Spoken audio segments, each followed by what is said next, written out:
Et nous allons aller dans la continuité de ce que nous avons déjà partagé à plusieurs reprises sur les dons spirituels et particulièrement sur la gestion de la prophétie. Mais ce soir, j'aimerais aborder plusieurs points, mais le thème de ce message, c'est le caractère de celui qui prophétise. Le caractère de celui qui prophétise. Seigneur, je te bénis, je te rends grâce et je te remercie pour ta parole. Merci de nous rendre attentifs. Seigneur, merci parce que même s'il y a des choses que j'avais peut-être pas préparées je ne pensais pas dire, Seigneur, que ton esprit conduise. Saint-Esprit, tu prends toute la place. Au nom de Jésus, amen. Prenons la parole de Dieu dans Matthieu, chapitre 7, à partir du verset 15 et au verset 23. Matthieu, chapitre 7, du verset 15 au verset 23, où il est dit « Gardez-vous des faux prophètes. » Gardez-vous des faux prophètes. Alors il est vrai qu'il faut se préserver de ceux qui ont un faux ministère de prophète.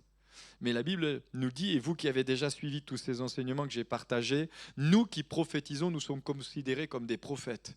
Et nous pouvons tous prophétiser successivement. D'accord ? Je ne rentre pas trop dans les détails de tout ce que j'ai déjà dit. Par contre, la Bible, elle nous met en garde contre ceux qui se disent prophètes et qui ne le sont pas. D'ailleurs, dans l'Apocalypse au chapitre 2, ça doit être vers le verset 20 et 21, il est dit, et c'est l'Éternel qui parle et qui reproche à l'église de Thyatire, de garde-toi de cette femme qui se dit prophétesse, etc., mais qui ne l'est pas. Donc gardez-vous des faux prophètes. Ils viennent à vous en vêtements de brebis. C'est très très important. Écoutez bien. Ils viennent à vous en vêtements de brebis. Ils sont des nôtres, ils se disent être des nôtres parfois, mais ils ne sont pas des nôtres. Ils ont la même tenue, mais au-dedans d'eux, pour certains, ce sont des loups ravisseurs. Et je l'ai déjà vu. J'ai vu des gens prophétiser à des personnes des choses qui étaient fausses, des choses qui étaient pour les manipuler, pour les emmener dans ce que eux ils avaient préparé. Mais au-dedans, ce sont des loups ravisseurs. Vous les reconnaîtrez à leurs fruits. Cueille-t-on des raisins sur des épines ou des figues sur des chardons ? Tout bon arbre porte de bons fruits, mais le mauvais arbre porte de mauvais fruits. Vous allez me dire, la palisse, ça ne leur est pas dit mieux, mais n'empêche que c'est une réalité. On reconnaît un arbre à son fruit. Un bon arbre ne peut porter de mauvais fruits, ni un mauvais arbre porter de bons fruits. Tout arbre qui ne porte pas de bons fruits est coupé et jeté au feu. Quand je relisais ça encore tout à l'heure, je me suis dit, waouh, le Seigneur, il ne passe pas par 4 chemins. Tout arbre mauvais ou tout arbre qui ne porte pas des bons fruits, il est émondé, il est retranché, il est jeté au feu. En gros, un arbre qui ne porte pas de bons fruits ne sert à rien. Et donc, nous sommes appelés en tant qu'enfants de Dieu à porter de bons fruits, des fruits qui vont avoir du goût et du saveur pour ceux qui vont, qui vont être en contact de nous. Ceux qui me disent Seigneur, Seigneur n'entreront pas tous dans le royaume des cieux, mais celui-là seul qui fait la volonté de mon Père et qui est dans les cieux. Plusieurs me diront en ces jours-là, Seigneur, Seigneur, n'avons-nous pas prophétisé en ton nom ? N'avons-nous pas prophétisé en ton nom ? Moi, ça m'interpelle quand je lis ça. N'avons-nous pas prophétisé en ton nom ? C'est-à-dire que Dieu a utilisé des personnes qu'il va rejeter. Parce que le cœur est mauvais. Parce que le mobile est mauvais. D'ailleurs, le Seigneur, il utilise qui il veut et nous retrouvons dans le livre des Nombres au chapitre 22 et je relisais ce texte encore hier où nous voyons le prophète Balaam qui a été repris par une ânesse. Une ânesse. Elle s'est mise à lui parler. Ils sont rentrés dans une grande conversation, une discussion. Donc Dieu utilise qui il veut. Mais il veut que ceux qui l'utilisent portent de bons fruits. Des fruits qui vont durer. Des fruits qui vont porter du fruit. Si je puis dire ça comme ça. Nous, n'avons-nous pas chassé des démons en ton nom ? Et n'avons-nous pas fait beaucoup de miracles en ton nom ? Alors je leur dirai ouvertement, je ne vous ai jamais connus. Retirez-vous de moi, vous qui commettez l'iniquité. Avant de m'arrêter sur la prophétie de quelqu'un, j'observe son caractère. La première des choses que je pense qui est important, et je suis toujours dans l'introduction, la première des choses qui est importante, c'est d'observer le caractère de ceux qui prophétisent. De temps en temps, vous pouvez dire Amen. Hein. C'est important le caractère. Même si Dieu utilise qui il veut, quand il veut, comme il veut, où il veut, moi j'aime qu'il y ait des témoins, n'empêche que, moi personnellement, je suis très attentif à ceux qui prophétisent et ceux qui ont un caractère. Et pas n'importe caractère. Je ne parle pas d'un mauvais caractère, je parle d'un caractère qui est souple, qui est enseignable. On verra ça plus tard. Mais un caractère qui est attentif à la correction. C'est-à-dire que si quelqu'un veut prophétiser et n'accepte pas d'être repris ou n'accepte pas que ce qu'il va dire ou ce qu'elle va dire soit éprouvé par les autres, pour moi, il est un danger. Ça va ? Vous me suivez ? C'est important. C'est important que celui qui prophétise accepte que ce qu'il va dire va être épluché, éprouvé par les autres. Parce que si je dois parler de la part de Dieu, il faut que je m'assure que les autres puissent avoir la possibilité de discerner si c'est vrai ou si c'est faux. Une personne de type prophétique qui ne se laisse pas travailler par Dieu dans son caractère est tout simplement un danger. Quelqu'un qui veut prophétiser ou qui veut être un canal entre les mains de Dieu pour partager, dire, donner des oracles de la part de Dieu et qui ne se laisse pas travailler dans son caractère par le Saint-Esprit est un danger. Il est un danger pour lui-même et il est un danger pour les autres. C'est clair. Elle risque fort de s'enfermer sur elle-même et pourra aller jusqu'à penser que les autres sont hostiles à ses dons ou à son ministère. Et ce n'est pas simplement ceux qui prophétisent, je parle aussi par rapport à ceux qui ont un ministère. Un ministère, et particulièrement un ministère de prophète. Si la personne n'a pas le caractère qui va avec, elle est un danger pour l'Église et pour ceux qui l'écoutent. C'est un danger. Je rappelle qu'un ministère de prophète, non seulement il enseigne, mais il donne des directions à l'Église. Imaginez un prophète qui ne se laisse pas reprendre ou qui ne se laisse pas enseigner, il va devenir un danger pour les églises à qui il va donner des directions. Il va être un danger. Parce que, avant toute chose, les personnes qui composent l'Église sont des brebis du Seigneur, sont des âmes que Dieu aime, sont des personnes que Dieu aime. Amen. Le syndrome de rejet est caractérisé chez les personnes qui évoluent dans la prophétie, le don, l'onction et le ministère. Le moyen d'endiguer ce rejet est d'accepter de se laisser façonner dans son caractère par le Saint-Esprit, afin de ressembler de plus en plus à Christ. Pour moi, une personne qui n'accepte pas d'être enseignée ou qui n'est pas enseignable, je peux vous garantir que mes oreilles n'entendront pas ce qu'elle a à dire. Je ne pourrai pas entendre, je ne pourrai pas écouter. Ça va fermer mon cœur. Mais c'est normal. La Bible dit l'humilité précède la gloire, l'orgueil précède la chute. Et quand vous lisez Nombre chapitre 22, nous pouvons voir un homme qui avait des mobiles pour parler au peuple. Mais ces mobiles n'étaient pas nobles. D'ailleurs, quand on voit comment cet homme a fini, il n'a pas très bien fini. La prophétie étant un domaine sensible à manipuler avec beaucoup de précautions. Il est donc nécessaire que l'on ne fasse pas l'impasse sur le caractère de celui qui prophétise. Maintenant, n'allez pas éplucher la vie dans les moindres détails de celui qui prophétise. Ou je ne voudrais pas non plus ne plus vous donner envie d'avoir envie de prophétiser. Ça va ? Bon. Ça va ? Détendez-vous. Je rappelle que personne n'est parfait. Je rappelle aussi qu'avant de regarder la paille qui est dans l'œil de ton frère, regarde la poutre qui est dans le tien. Mais ça n'empêche pas moins que nous devons tendre à la perfection. Ça n'empêche pas moins que nous sommes appelés à progresser. D'accord ?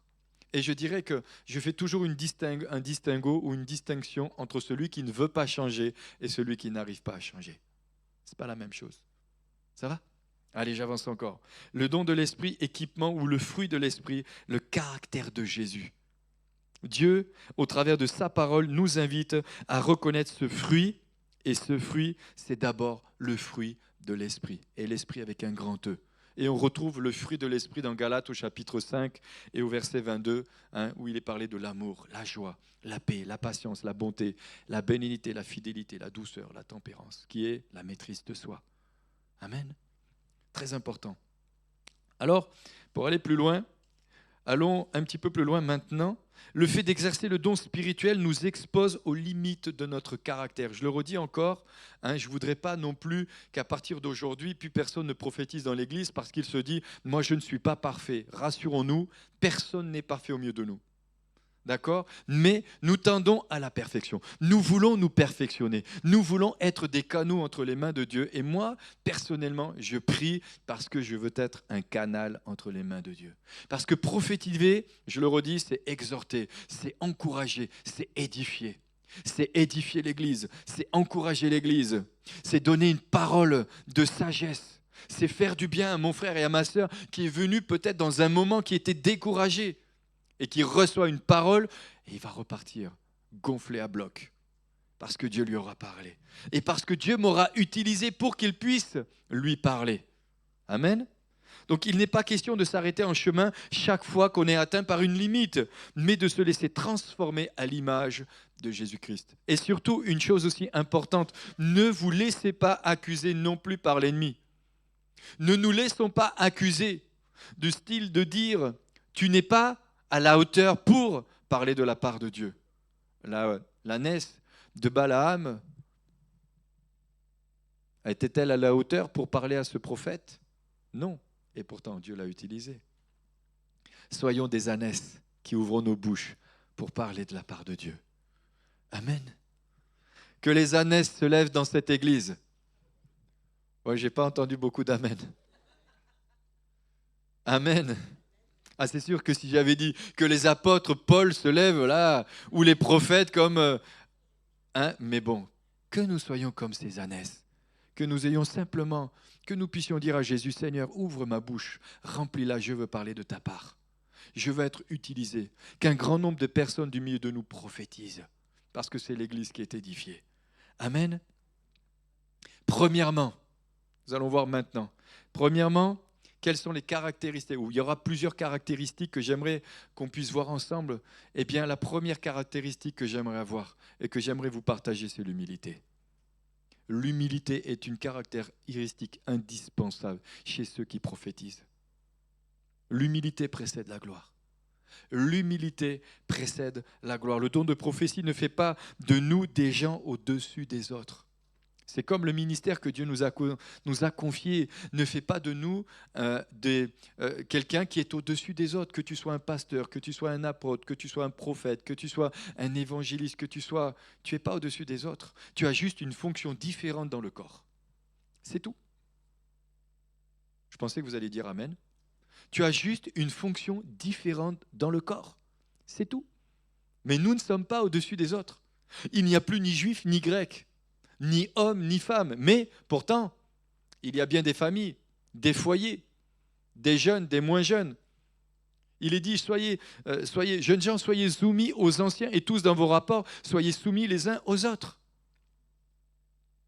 L'humilité est indispensable chez celui qui prophétise. Cherchons l'humilité. Les principaux problèmes rencontrés dans nos milieux sont le manque d'humilité devant Dieu et de sensibilité au Saint-Esprit et de compassion. L'humilité. Ce n'est pas parce que nous prophétisons que nous sommes au-dessus des autres.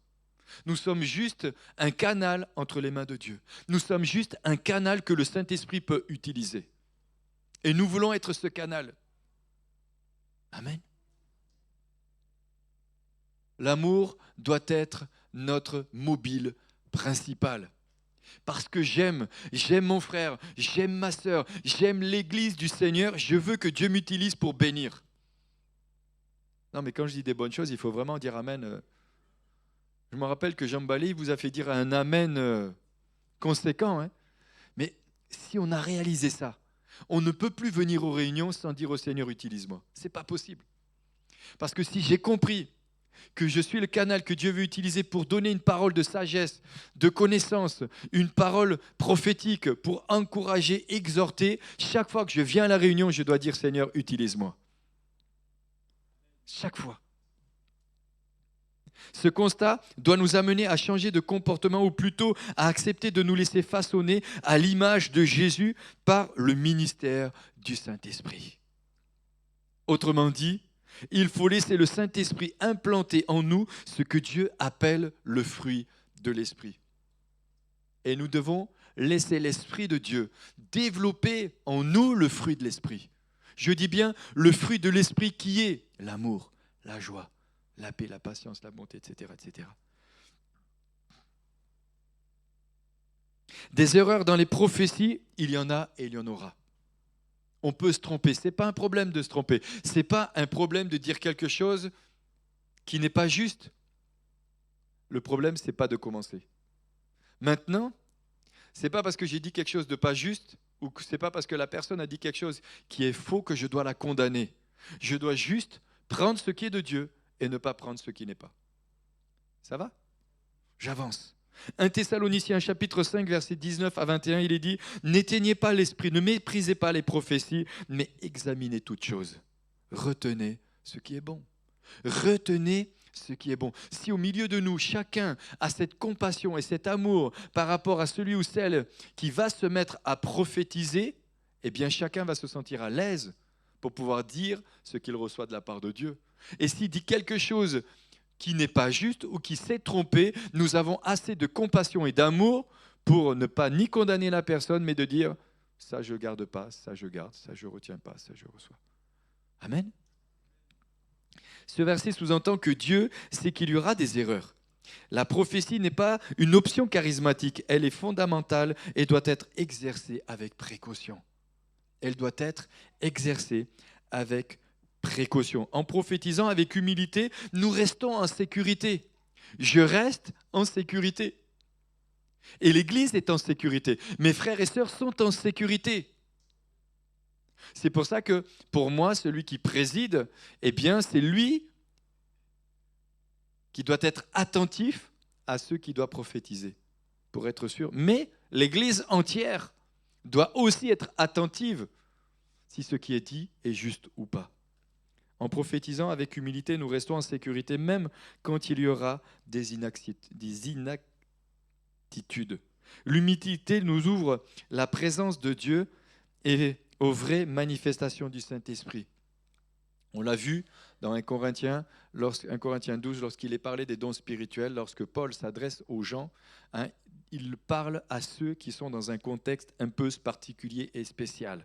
Je ne rentre pas trop dans les détails. La responsabilité de l'Église qui voit de l'arrogance dans la personne qui prophétise régulièrement ne devrait ni laisser faire ni condamner. J'avance. Vous êtes toujours là ? Ok. Il devrait reprendre avec douceur et fermeté pour que cette personne se remette en question par rapport à son caractère tout en continuant à exercer le don. Ça va ? Maintenant, il est vrai que suivant certaines situations, il vaut mieux dire à la personne « Stop, attends un peu, travaille sur telle et telle situation. » Je ne suis pas en train de dire que la personne vit dans un péché, ce n'est pas la même chose. Ça va ? Ok. Deuxièmement, être redevable, redevabilité. Une personne qui prophétise doit avoir appris à être redevable. Bon, certainement que ce soir, vous avez déjà entendu ce genre d'enseignement, mais peu importe, je nous rappelle ces mêmes choses, et puis ceux qui nous écouteront ou ceux qui regarderont cette vidéo, eh bien peut-être que ça sera pour certains la première fois. Deuxièmement, être redevable. Je dois apprendre à être redevable, quel que soit le ministère que nous avons. Quel que soit le ministère que nous avons. Récemment encore, il y a une personne qui était au milieu de nous, qui est allée vers une autre personne et qui a commencé à lui prophétiser. Et c'était une sœur. J'ai dit à Priscille, va écouter. J'ai dit, va avec telle personne. On doit être redevable. Parfois, c'est parce qu'on a un manque de connaissances. On agit et puis on y va spontanément, le Saint-Esprit pousse, mais attention, il faut être redevable. Être redevable, c'est accepter le regard de quelqu'un. C'est-à-dire que c'est accepter que quand je vais prophétiser à quelqu'un ou à l'Église, eh bien que les autres jugent et observent pour voir si c'est juste. Je rappelle que derrière la prophétie, il peut y avoir beaucoup de manipulation. Je suis attentif. Je ne donne pas des paroles prophétiques entre deux portes. Je prends un témoin avec moi. Ça protège celui qui la reçoit et ça protège celui qui la donne. Amen. Être redevable, c'est accepter le regard de quelqu'un, voire de plusieurs sur sa vie, son ministère. C'est pas toujours évident. On peut avoir une certaine image à l'église et une autre à l'extérieur.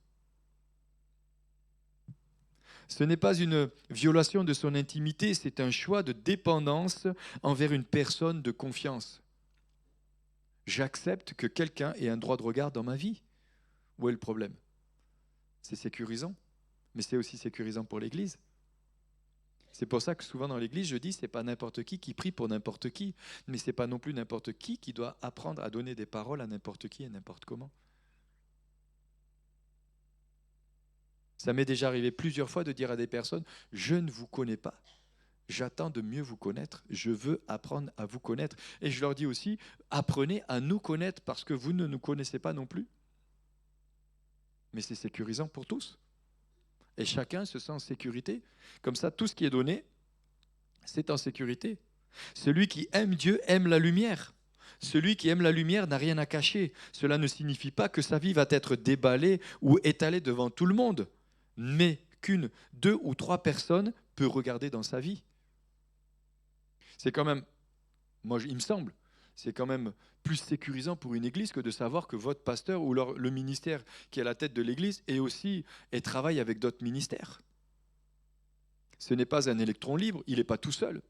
Il n'est pas seul dans la nature, où c'est le big boss et puis c'est l'intouchable et puis... Non, je trouve que moi, ça ne me conviendrait pas. Même Paul ne travaillait pas tout seul. Même Paul était avec d'autres. Même s'il y a des moments, il s'est retrouvé tout seul.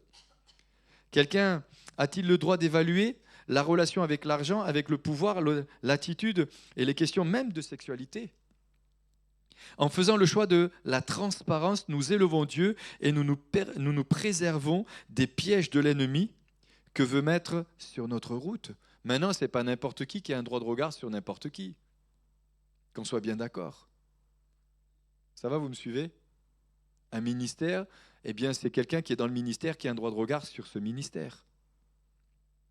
J'avance. La redevabilité est un formidable gage de sécurité pour nos vies et surtout pour ceux qui sont impliqués régulièrement dans l'intercession et dans la dimension prophétique. Je dis ça, mais nous avons déjà vécu des personnes qui étaient même au milieu de nous, qui étaient dans l'intercession mais qui n'étaient pas redevables. Ça a amené de drôles de situations. Et qu'on soit dans l'intercession, qu'on soit dans la dimension prophétique, c'est la même chose.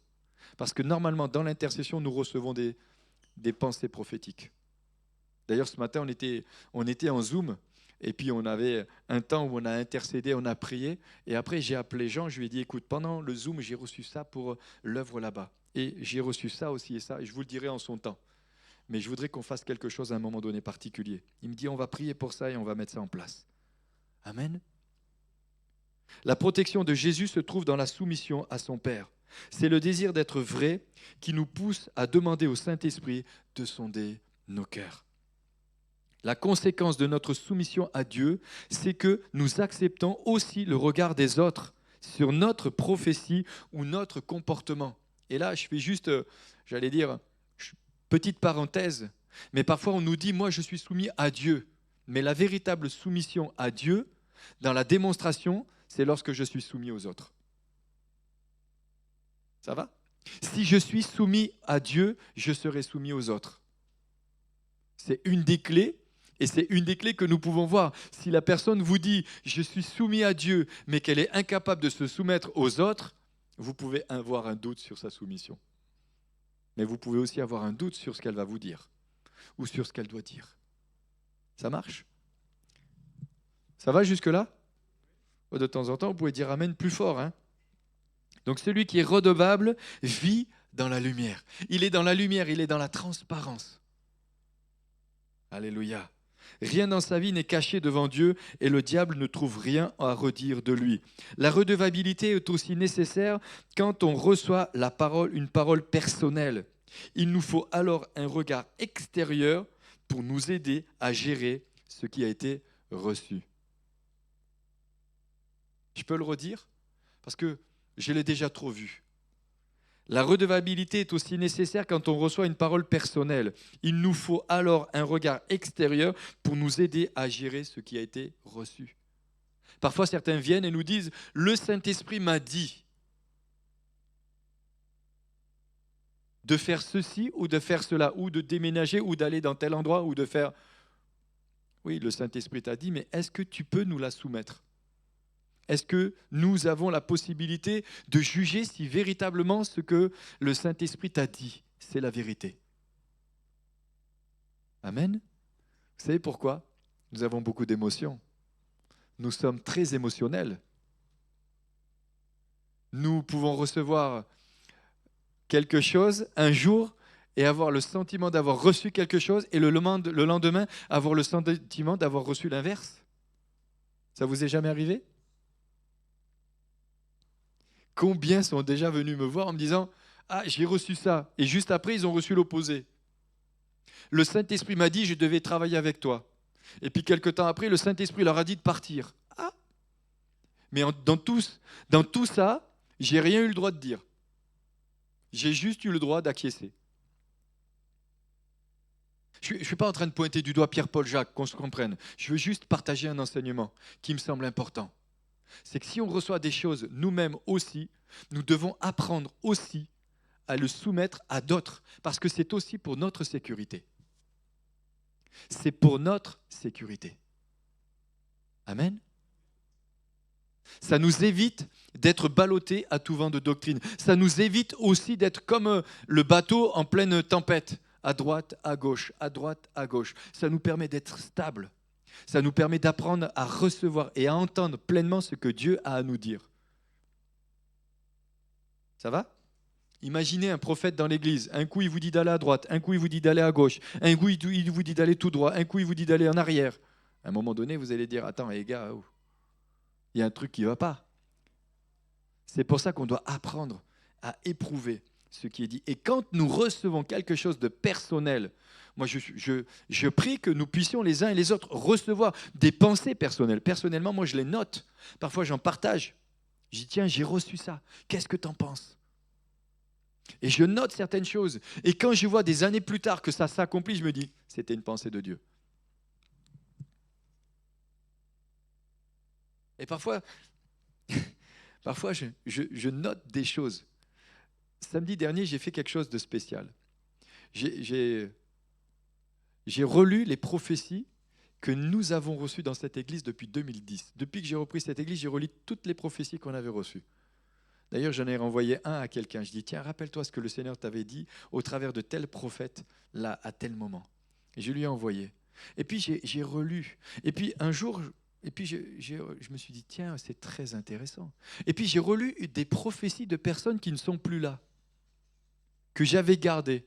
Des prophéties mais vraiment, c'était des paroles tellement encourageantes. Même, j'ai relu une prophétie de quelqu'un qui m'a dit, le Seigneur m'a montré, tu es dans une confrontation, il y a des gens tu luttes contre des esprits d'intimidation. Ces mêmes personnes ne sont plus là. Je dis, tiens, j'avais presque envie de lui envoyer. Il dit, tu te rappelles que en 2014, tu m'avais dit ça, mais aujourd'hui, tu es où ? C'est toi qui l'avais dit. C'est toi qui l'avais reçu. Alors, est-ce que ce que tu avais reçu, c'était du Saint-Esprit ou pas ? Si c'est du Saint-Esprit, t'es où ? Pourquoi tu n'es plus là ? Je pourrais vous citer des noms.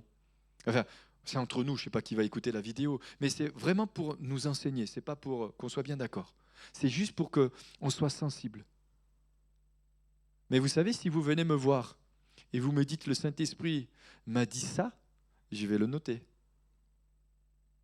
Je vais le noter. Ce n'est pas que je ressors les dossiers après. Non, ce n'est pas ça du tout. C'est que si c'est une véritable parole de Dieu, elle doit s'accomplir.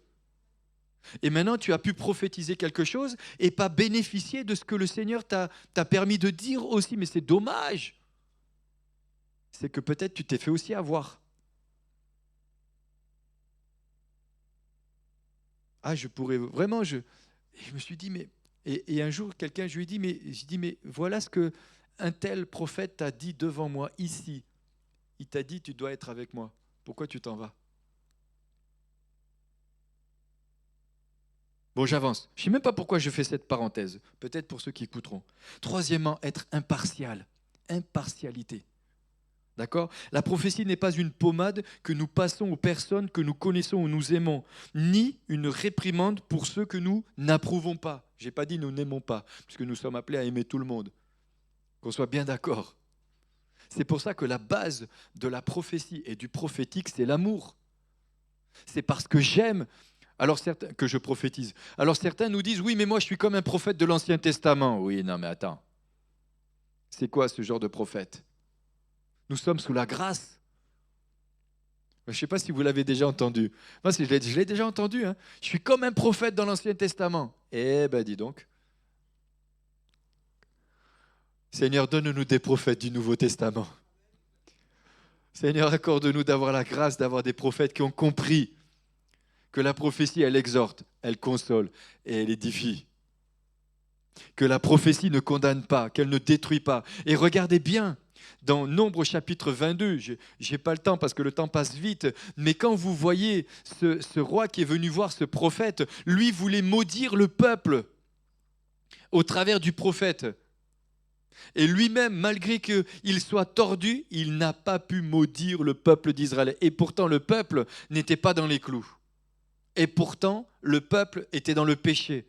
Eh bien, Dieu n'a pas maudit son peuple. Jamais. J'avance. L'impartialité. Ni une réprimande pour ceux que nous n'approuvons pas ou que nous avons du mal à aimer. L'exercice des dons demande une impartialité qui ne s'acquiert qu'au travers d'une relation régulière avec Dieu. Ça s'acquiert au travers de mon intimité avec le Seigneur. Lorsque je viens, je n'ai pas une arrière-pensée pour Pierre, pour Paul et pour Jacques. Tiens, ce matin, lui, il m'a fait un truc la semaine dernière. Je vais lui balancer une prophétie. En plus, je vais lui dire, ainsi dit le Seigneur, oui, toi. Et tu vas te reconnaître, tu as un pull marron avec des lunettes sur la tête. Ainsi dit le Seigneur. Non, mais vous blaguez, mais des fois, on rigole comme ça. Mais des fois, il y en a qui te sortent même le numéro de téléphone. Je ne suis pas en train de dire que c'est bien, c'est mal. Bon, des fois, je me dis à quoi ça sert de lui dire que ce matin ou ce soir, il est venu, il a une chaussette bleue, une chaussette rouge, hein, il habite à... Des fois, est-ce que c'est vraiment très utile tout ça? Bon, moi, je connaissais quelqu'un, des fois, il prophétisait, mais il avait entendu des choses dans la semaine sur Pierre, Paul, Jacques, et puis après, poum, il sortait une prophétie. Ainsi dit le Seigneur. Et là, tu te dis, c'est bizarre, on dirait que c'est la conversation qu'on a eue il y a 2 heures. Par contre, parfois, on peut connaître des situations et donner quelque chose parce qu'on sent que le Saint-Esprit nous demande de dire quelque chose. C'est là où il faut du discernement. Il faut sentir. Impartial, qui se distingue par son objectivité, son souci de vérité dans ses appréciations, ses jugements et ses décisions. Impartial, qui se distingue de son objectivité, son souci de vérité dans ses appréciations, ses jugements et ses décisions. Le prophète doit veiller à ne pas fabriquer une prophétie dans le but de plaire à quelqu'un ou d'en mettre plein la vue aux autres. Et parfois, lorsque nous prophétisons et nous arrivons à l'église, nous pouvons vivre la pression de prophétiser. Il faut absolument prophétiser. Non, tu dis ce que le Seigneur te demande de dire. S'il te dit rien, tu dis rien.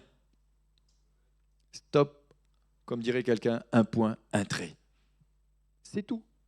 Tiens, c'est bizarre. Le pasteur, ça fait 2 dimanches qu'il ne prophétise pas. Est-ce qu'il n'a pas un souci? Non, il n'a rien à dire. Il n'a rien à dire. Mais peut-être que lui n'a rien à dire parce que vous avez reçu, mais vous n'avez rien dit. Parce que je reste persuadé que le dimanche, quand on se retrouve pendant les réunions, tout le monde reçoit des choses. Mais tout le monde ne prend pas l'habitude de les donner. Et ça doit changer au milieu de nous. Ça doit changer. Ce n'est pas toujours les mêmes qui doivent prophétiser. Nous pouvons tous prophétiser. J'avance. Graham Koch a dit « Attention à la tentation d'agir dans le spectaculaire plutôt que de laisser le Saint-Esprit agir dans le surnaturel. » Je peux le redire ? Attention à la tentation d'agir dans le spectaculaire plutôt que de laisser le Saint-Esprit agir dans le surnaturel. Nous ne sommes pas dans une recherche d'une gloire personnelle, nous voulons celle de Dieu. Nous voulons celle de Dieu. Moi, je me rappellerai toujours d'un ami, il avait prophétisé à quelqu'un et je lui avais dit « Non, ne prophétise pas à cette personne devant tout le monde. Dis-lui en aparté. » Aïe, aïe, aïe. Ça, c'est très mal passé. Par contre, quand je l'ai recroisé 2 jours plus tard, le Saint-Esprit m'a dit « Tu vois, ce qui comptait le plus pour lui, ce n'était pas de donner la prophétie, mais c'était d'être vu devant tout le monde en train de donner ça. » Vous me suivez la différence ? C'est colossal. J'avance. L'impartialité est aussi nécessaire quand on reçoit une prophétie. Ne retenons pas telle ou telle parole parce qu'elle a été donnée par une personne chère. Et ça, parfois, il faut travailler nos cœurs. Si nous apprécions un petit peu moins certaines personnes, c'est comme si les paroles qu'elles vont donner, on les reçoit moins. C'est pas vrai ?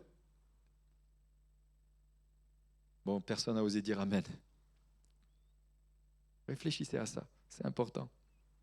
De même, ne la rejetons pas à cause d'une difficulté relationnelle avec telle personne qui prophétise. Nous devons retenir ce qui est bon d'une prophétie, même si la personne n'est pas dans nos estimes. Encore un point, investigation. Habacuc chapitre 2, verset 1, 4e point, investigation. Jésus, j'étais à mon poste et je me tenais sur la tour. Je veillais pour voir ce que l'Éternel me dirait et ce que je répliquerais avant ma plainte. 1 Pierre, chapitre 1, verset 10, les prophètes qui ont prophétisé touchant la grâce qui vous était réservée ont fait de ce sujet l'objet de leur recherche et de leur investigation. L'investigation est une recherche poussée. Je cherche à savoir ce que le Seigneur me dit. Il y a des paroles que je reçois maintenant et je vais les comprendre dans le temps. Tout ce qui est dit, je ne le comprends pas forcément maintenant, à l'instant T. Je peux recevoir quelque chose et m'en rendre compte et le comprendre quelques années plus tard. J'avais reçu une parole en 2010 que je relisais d'ailleurs, où il disait « Je t'ai mis dans une position difficile parce que j'avais besoin de quelqu'un comme toi qui ne lâcherait pas l'affaire. » Je repensais à ça récemment. Je comprends pourquoi le Saint-Esprit m'a dit ça. Parce que ça a été un encouragement dans les temps qui ont été difficiles. Parce que je me suis rappelé que le Seigneur avait dit « Je t'ai mis dans cette situation. » Parce que j'avais besoin de quelqu'un qui ait ce caractère-là. J'avais besoin de quelqu'un qui avait ce tempérament-là. Ce quelqu'un qui ne lâcherait pas parce que j'avais besoin de quelqu'un qui amènerait l'Église dans cette percée au travers de toi. Et il y a des paroles qui nous sont données. Nous ne mesurons pas sur l'instant T ce qu'elles veulent dire, mais le temps viendra où nous allons les comprendre. C'est pour ça que nous prophétisons dans la foi. Waouh! J'aime. L'investigation ne se contente pas de petits indices, de petites trouvailles. Il veut trouver le maximum sur l'objet de sa recherche. Les prophètes cherchaient à comprendre ce qu'ils avaient reçu. C'est quelqu'un qui s'attend à Dieu. Il cherche, il écoute, il passe du temps avec Dieu, il passe plus de temps avec Dieu que dans le loisir en général. Il veut donner la priorité à Dieu. Il cherche la pensée de Dieu. Cherchez, bien-aimés, cherchez la pensée de Dieu. Cherchez la pensée de Dieu pour l'Église.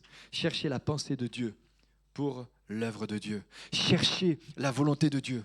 Ces derniers temps, je priais, je cherche la pensée de Dieu. Je crois que Dieu veut nous donner d'autres locaux, des locaux plus grands. Mais on sent que c'est comme s'il y a des choses qui bloquent. Dieu veut libérer des paroles pour que Dieu montre le chemin.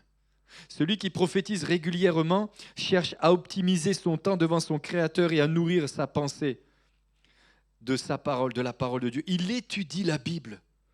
Philippiens chapitre 4, verset 8, il est dit « Au reste, frères, que tout ce qui est vrai, tout ce qui est honorable, tout ce qui est juste, tout ce qui est pur, tout ce qui est aimable, tout ce qui mérite l'approbation, ce qui est vertueux et digne de louange soit l'objet de vos pensées. » Méditer la parole enrichit et enracine en Dieu et donne plus d'autorité et de maturité quant à la dimension prophétique.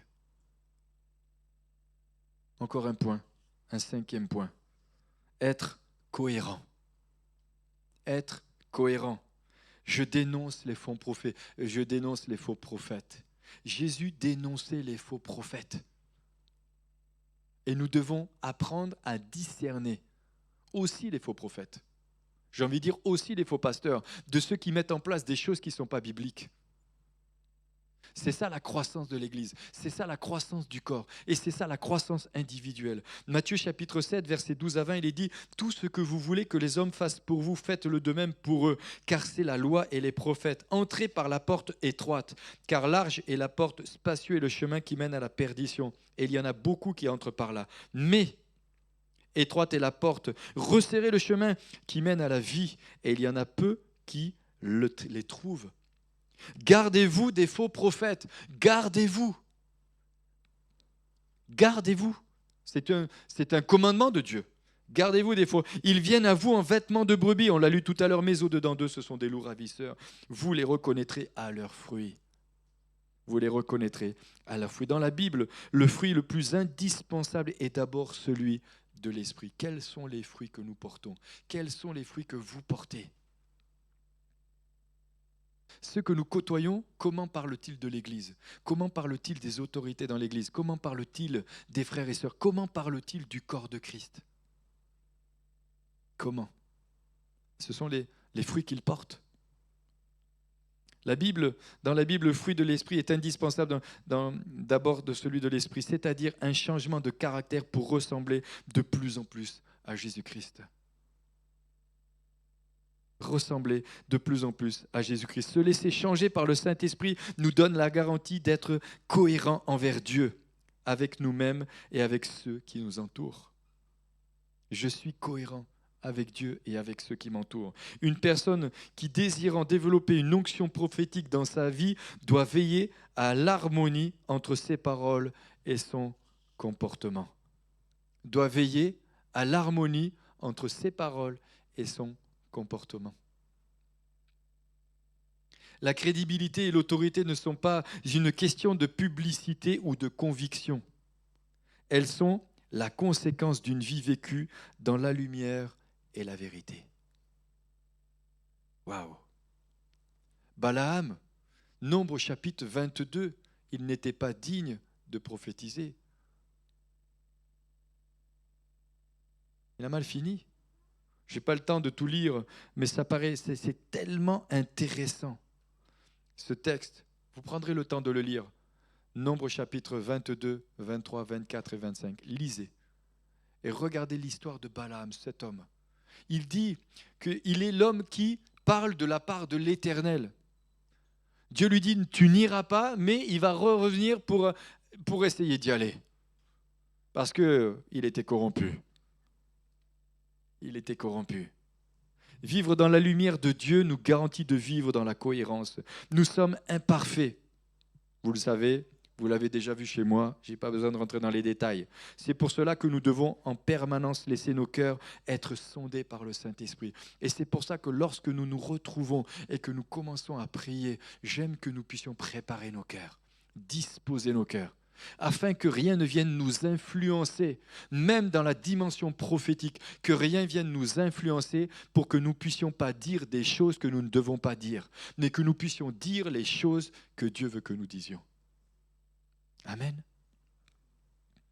Et s'il décelait une erreur en nous, il nous remettrait sur la bonne voie et Satan ne trouverait aucune faille en nous.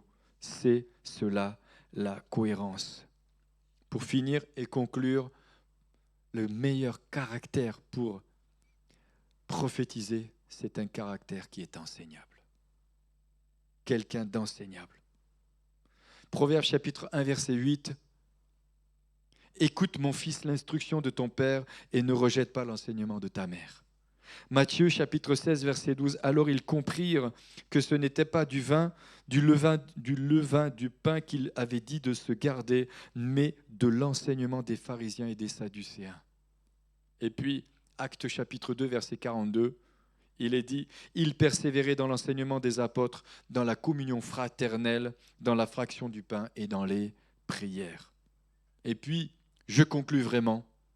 1 Timothée chapitre 3 verset 2, il faut donc que l'évêque soit irréprochable, mari d'une seule femme, sobre, modéré, réglé dans sa conduite, hospitalier, propre à l'enseignement. Amen. Seigneur, merci pour ta parole.